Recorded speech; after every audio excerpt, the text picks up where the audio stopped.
please subscribe and don't forget to press the bell icon to get notified whenever we upload a new video. Nifty 10,810, 10,809 thereabouts. So the first equilibrium is at around 10,800 level. A lot of these problems which are circling these companies will be out from a US FDA perspective. BPCL stock has been a non-performer and has eroded close to 20% of investors' wealth this calendar year. 50,000 crores that we have, more or less the 12 accounts are almost close to decision. We're signing a very important document, a pretty comprehensive document. The nuclear capability is a technological feat with amazing proportion. So I believe they'll catch up very, very quickly. The market's up 51 points. It's been pretty strong and steady through the course of the day so far. It's my honor today to address the people of the world following this very historic summit with Chairman Kim Jong-un. Lupin, Dr. Reddy's both ending at the high point along with SBI, and these are the three stocks where you had the highest volumes also today. A late surge on Dalal Street sees the Sensex and the Nifty posting strong gains. They close at over a 4-month high. The Nifty holds 10,800. Sensex gains more than 200 points. RIL is the biggest index gainer, while Bharti Airtel is the top loser in the Nifty. US and North Korea sign a 4-point agreement at their Singapore meet. Top agenda is complete denuclearization of the Korean peninsula. Trump says the current war games will be stopped by both the sides. However, US sanctions will stay until the nukes are gone. The Nifty Pharmaceutical and Nifty PSU Bank Index lead the surge on Dalal Street. They're the top two gainers as far as indices go. Lupin shines for the pharma sector with more, while SBI does the trick for the Nifty Bank. Tata Steel may be declared as the winning bidder for Bhushan Power. Sources say Liberty House may be rejected due to lack of clarity on sources of funds. That's the CNBC TV 18 exclusive. The Midcap Index and the small caps continue their rally. The Midcap Index is now up more than 5% in just the last 5 trading sessions. We had stocks like Dredging Corp, DCM Shriram, Zuari Global, all leading with gains of more than 9% respectively. Okay, those were the top 5 headlines from the day's trading action. Hello and welcome to a new edition of Markets Today Talk Back, the show where we tell you what really happened during the 8 hours of trading through 5 stories. I'm Prashant Nair, with me, my colleague Ekta Batra. Hi, Ekta. Hi, Prashant. Well, yes, over the next 30 minutes, we will be discussing those top 5 market headlines and our experts will be answering your stock queries. Joining us this evening is Sanjeev Bhasin on the fundamentals and technical expert Mitesh Thakkar. Thanks, gentlemen, for joining in. But before we get to you in terms of all of the questions our viewers have, Prashant, you know, yesterday we spoke about how the Nifty couldn't sustain gains, but that's exactly the opposite today. We managed to close to the high point of the day and the mid-cap index is continuing. Oh, yeah, it is. But, you know, just to step back a little bit and look at the global context of this, you know, for all the talk of this Trump and Kim meet, etc., there is no global reaction per se. It's not there in stock markets. It's not there in equity markets. It's nowhere to be seen. So, I mean, actually, you know, on the global side, people would be scratching their head and saying, well, if this entire Korea thing was such a big overhang and now, in a way, it's partially lifted, there should be some reaction. Well, there isn't one, at least for now. Maybe we will get as trade progresses and the US session will throw up something. India, I mean, in that sort of tepid global context, actually did very well. It was the second top performer within the Asian stock markets today. China was the #1 market with a gain of about 1% or so. But, I mean, the market here in India wasn't behind. Well, the Nifty, Bank Nifty, ending the day near highs for the day. Unlike, as you said, yesterday when, I mean, the market sold off and the last hour was essentially where all the profits were taken. Today, of course, last hour is when we saw gains getting added on. Pharmaceutical index continues to rally. I mean, that's also part of the headlines. We'll get to that in a bit. 10% gains in the Nifty Pharma index itself over the last 4 sessions. And as I said, and the headlines indicated, mid-caps and small caps rally continues. Mid-cap index 5%, small-cap index about nearly 7% in the last 5 trading session. The bounce which we saw from late last week's lows, I mean, actually continues for both mid-caps and small caps. Ekta. Yes, in terms of stocks as well, it was all about the pharmaceutical stocks. So Lupin was higher, Dr. Reddy's was higher. Those were the top two gainers on the Nifty. But do watch out for State Bank of India, IndusInd, which also gained, and other stocks included HUL as well as Hero. Stocks which were weaker included a couple of these metal names. So Hindalco was lower, Bharti was lower from the telecom space, and Eicher Motors lost out a little bit. From the broader markets, much more active also. So Stride Shasun was higher, up around 3 to 4 odd %. IDFC Bank saw some amount of buying, up around 2 odd %.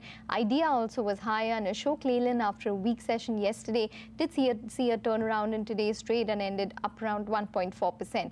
Losers included something like Jet Airways, which was weaker, and other stocks included Atlanta as well as Manpasand, which have been in focus all these past trading sessions. So the downtrend continued to take place on those stocks. But let's find out what our guests make of the markets for today. Well, Mitesh, over to you then. What would you recommend on the technicals going into tomorrow? Yeah, good evening, Ekta. I think we've been advocating some kind of a positive bias given the fact that a lot of intraday indicators on the Nifty are pointing on the upside. Today we've managed to get past and close above this pivot of 10,800, 15,820. So I think as long as that has not been broken, maintain some kind of a positive bias. I'm not looking at a big uptrend developing, but this breakout today, I think, could possibly shift the range on the upside. So I think the next port of call could be closer to about 10,930, 10,950, or maybe 11,000. That could be our upper ceiling. Closer to those levels would advocate booking profits on long positions.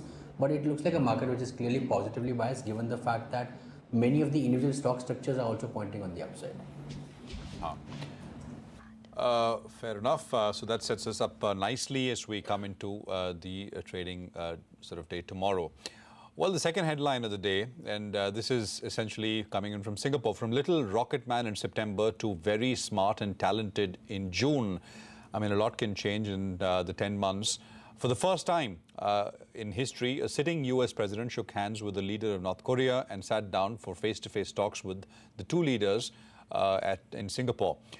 They also signed an agreement which essentially called for complete denuclearization of the Korean peninsula. However, the US will not be removing the sanctions on North Korea just yet. There will be no diplomatic relationship between both countries, again, just yet. Let's actually quickly go across to CNBC's Martin Soong, who actually filed this report from Singapore on the key takeaways from this summit. So a historic day for Donald Trump, the U.S. president, the first sitting American president to meet with a North Korean leader. The summit here in Singapore started at 9 o'clock sharp. Both men strode on stage, facing each other, shook hands, turned towards the camera for that photo op. And this is literally the photo op of the century, an image that is likely to be talked about for days, if not weeks to come. Then they went inside and started fairly intensive negotiations and discussions for the rest of the afternoon, and came out again and sat at a table and signed a joint document.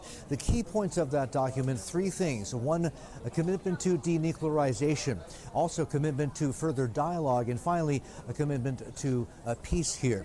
Now, specifically what they were talking about is committing both sides to working together towards achieving the goal of full denuclearization of the Korean Peninsula. Equally so with regard to a dialogue and establishing normal relations, and also to do with establishing peace between the two sides. I have to say, though, that there was a conspicuous lack of detail to the document. No specifics in terms of, especially with regard to denuclearization, the where, the how, and the why, although post the conclusion of the summit, at a press conference, at a Q&A session with reporters, and pushed on this issue, the president said, yes, there will be verification of denuclearization on the part of North Korea, and there would be international inspectors and experts involved, American ones as well as from the rest of the world. So that was at least positive. He also said that Secretary of State Mike Pompeo, right after the conclusion of the summit, was already hard at work working out the details of implementation and execution, suggesting that this is going to be a long-drawn process. President Moon Jae-in of South Korea has talked about denuclearization, complete and full denuclearization, taking as much as 2 years. But it is the beginning today, and it is the first for an American president meeting a North Korean leader. But again, it's going to come down to the results. Martin Soong, CNBC, Singapore. Okay, historic day coming in there, but moving on now, the third headline for today. Let's shift focus to the top performing sectors for trade today. It was pharmaceuticals, Lupin, Dr. Reddy's, Lab and Glenmark, which really gave a boost to the Nifty Pharma index, and that was up almost 3%. The other sector that surged in trade was the Nifty PSU banks. State Bank of India, for example, had a good run after the management has now set a date for the NPA resolution. The bank expects the first list of 12 accounts under NCLT to get resolved by September. All stocks excepting Bank of Baroda ended the day in the green. We have some viewer queries lined up, but before that, let's listen in to market veteran Madhu Kela on what he has to say about these two sectors. Over the next 1 or 2 quarters, you will have a significant write back on all these banks, because a lot of this money was not bad. This is asset backed. This is, real hard collateral back. So you will have the provisions which were being made. You will have that coming back. What happened in the pharma sector was a combination of 2 factors. One, you had a huge FDA issues across all companies, large cap and as well as in mid caps, and also there were a lot of froth which was there in terms of valuation. I think both of them are correcting now. So you have seen the Sun Pharma facility finally being cleared by US FDA. Even Aurobindo last week got a approval for their Unit 4 from US FDA. So I think over the next 4-6 months, what I reckon, a lot of these problems which were circling these companies will be out from a US FDA perspective. Okay, we've got some questions now, and what I'm going to do is take the pharmaceutical question first. We've got Rajiv Kumar, who's written to us with a question on Kaplan Point Laboratories. He's got 500 shares of the company, and he's paid 412 rupees each for them. He's been holding the stock for about a year now and wants to know if he should hold or sell. Sanjeev, have you tracked this company ever? Any thoughts at all? No, unfortunately, I won't be able to give him on Kaplan Point, but I can tell him that large cap pharmas are looking the best they have ever looked in the last 2 years. So he can take a view on that, but if he wants a further investment, I would suggest a basket of Sun, Lupin, Dr. Reddy, Aurobindo and Biocon. These 5 stocks fit the bill perfectly, and I think pharma is headed for much better days, particularly the large caps. Okay, Mitesh, what would you reckon on pharmaceutical stocks from current levels? Dr. Reddy, Sun Pharma, Lupin and the rest?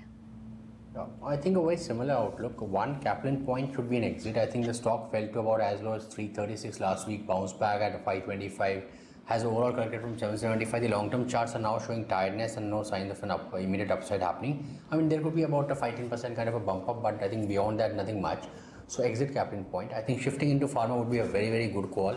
Barring a Biocon, which I think might settle down for consolidation, I think I would agree with the top 3 choices. That's Lupin, Aurobindo and Dr. Reddy's.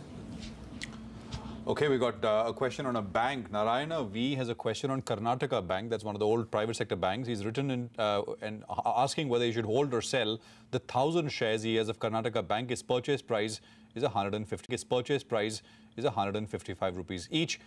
He's been holding the stock now for the last 10 months. 1,000 shares of Karnataka at 155. What's the advice, Sanjeev?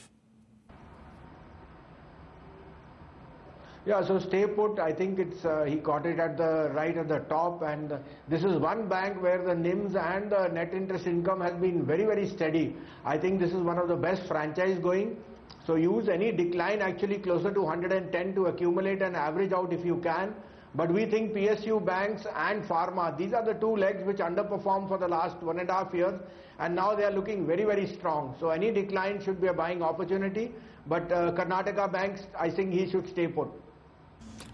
Okay, all right. Mitesh, any view from your end? So I think, to me, Karnataka Bank may go up, but it's not the best bet. I think I would rather shift focus to, if I was to choose PSU banks, I think Oriental Bank of Commerce, PNB, State Bank of India, or if it's private sector banks, I think RBL looks very promising. I think it's just on the verge of starting an up move. Even the fact that the IDFC Bank and Capital First charts are looking interesting, I think they are now showing first signs of bottoming out. So investing there might be slightly more beautiful or more better if the objective is to have money deployed for about 9 to 12 months. Let's get to our fourth headline for this evening. Sources tell CNBC TV18 that Tata Steel may be declared as the winning bidder for Bhushan Power. Remember, the National Company Law Tribunal had asked the Committee of Creditors to complete the resolution process for Bhushan Power by the 23rd of June. Ritu Singh joins in with more details on this story. Ritu. That's right. After Bhushan Steel, it looks like Tata Steel is set to back Bhushan Power in the second go. We do remember even in the first round between JSW Steel and Tata Steel was declared the highest bidder, but then Liberty House submitted a bid after the deadline, which the NCLT ordered the COC to consider. So yesterday's meeting took into consideration all of the bids and has again come to the conclusion that Tata Steel is the preferred bidder, even though Liberty House has placed a higher bid. We understand that Liberty's offer stands at about 26,000 crore rupees, in which 18,500 crore rupees is the repayment to lenders, whereas Tata's offer stands at 24,000 odd crore rupees, in which 16,600 crore rupees is what they've offered to repay the lenders. But given that there was no clarity on the source of funds for Liberty House, the lenders are not really comfortable with their higher offer and have instead chosen to go with Tata Steel. 19th of June is the next Committee of Creditors meeting to watch out for. PwC, in the meanwhile, will be implementing the eligibility test on all of these players under Section 29A. Ritu, thank you very much. For that, we've got a question on Tata Steel. Sushil Kumar has written to us from Rajasthan, and he's got 73 shares of Tata Steel. He's paid 380 rupees a share each for them. I mean, the stock's now, what, 600. He's been holding the stock for 2 years, wants to know whether he should continue to hold or actually book profits here. Mitesh, on charts, how does Tata Steel look? See, I think the long-term chart still remains quite positive, though the stock has corrected from 750 odd levels. I think trail your stop loss to about 525, 530, that's just below the support zone of 550, and hold it. I think on the upside, try to exit closer to about 700. So 680 to 700 is the range where you should consider exiting. I think the stock has done a good rally. Given a correction, I think the next bounce back should be a good exit opportunity. Okay. All right, well, let's move to the last headline for today then. Midcap and small cap indices continued their rally. Midcap index is up more than 5% in the last 5 sessions, while small caps were up nearly 7%. Regen Corp, DCM Shriram, Zuari Global, Stride Sashan. These are a couple of stocks which really led the up move today. Stocks were up more than 9%, as you can see on your screen.